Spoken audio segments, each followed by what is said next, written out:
The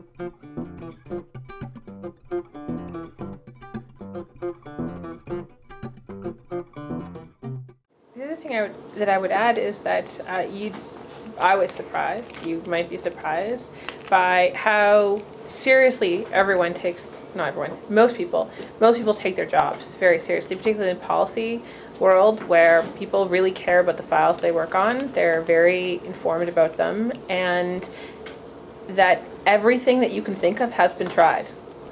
At least it's been talked about. It's been proposed at some point. And when you talk to people who have been doing policy work on particular files for a long time, and I mean a long time is 5 years is a long time. Some of them have been doing the same policy file for 15 or 25 years. If you ask them, they've seen it all before. And sometimes some things are popular and they go, but every policy file has a moment in the sun where for some reason the stars align and that issue is the one that the Prime Minister cares about for about 10 minutes, but it's really important. And so no matter what you're working on, there'll be a moment where that is the preeminent thing. And then it's worth working on the things that you really care about. If there's something that you really care about, if you work on it, you'll be able to get the attention that you think it needs. And that if you talk to your colleagues who've been working on that file for a while, they have heard it before. Every genius, revolutionary, wild, world-changing idea to solve EI or solve any other problem you can think of, they've talked about it before, and for some reason or another, that wasn't the direction that was chosen, and it really astonished me. You think externally, you think, wow, I have this genius idea to fix it. You just do this and this and this, and then it's all fixed. They've heard it before, and it was too expensive or it's too complicated or something, but they're not idiots. That's the thing that astonished me the most. It's not like they never occurred to them. And the other thing is that, I would say the other thing you have to swallow slightly in the public service is you're not an advocate. You're not there to push your agenda. We present, the best possible advice, which obviously is colored by our own experiences, obviously is colored by our particular lived experiences, because not every decision is solely related to facts that are true and present. But I would say that advocacy within the public service is not our job. We're not supposed to be the champions of particular causes. And in fact, I actually think it makes for bad policy advice. Because in reality, you're actually missing out on key considerations when you've decided to blinker in on a certain type of response.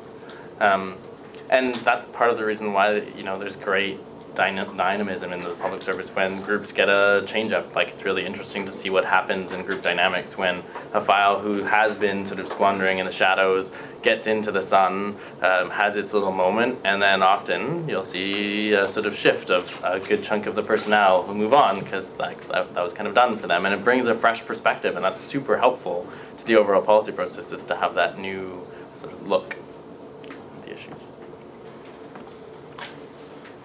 J'ajouterais juste un petit commentaire.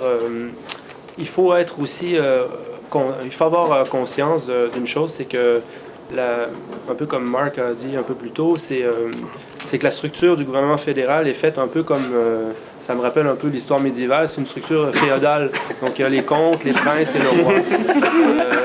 Donc ça, il ne faut jamais oublier ça, c'est que le comte doit faire aussi, doit s'assurer que le prince est content et puis le roi ensuite. Donc il y a des fois, il y a des moments où on peut vivre certaines frustrations parce qu'on se dit, on pense, puis on n'est pas les seuls à penser que c'est une bonne initiative, c'est un bon projet, c'est dommage que ça ne puisse pas aller de l'avant, mais pour X raisons, dans la chaîne, il y a quelque chose, il y a un court-circuit, et puis ça ne peut pas aller plus loin. Donc ça, c'est quelque chose qu'il faut toujours garder en mémoire ou enfin avoir conscience. Et l'autre chose que je dirais qui me semble importante, c'est si on a eu des surprises venant d'un monde universitaire, d'un monde plus de recherche, je dirais que ce qui était vraiment intéressant, c'est que moi, avec mon passé en histoire, on a toujours une perspective historique qui vient toujours à l'esprit. Et puis ça, c'est super utile au gouvernement parce que souvent, certaines fois, ça arrive, on a l'impression d'avoir inventé la roue, mais la roue existe déjà depuis quelques décennies ou voire quelques années avant. Et puis, donc, avec une formation poussée en maîtrise ou en doctorat dans des matières en sciences sociales, ça peut être très, très, très utile pour un ministère quelconque, justement, d'avoir cette perspective historique-là pour pouvoir voir et mettre les choses en contexte. Donc, c'était les deux commentaires que je...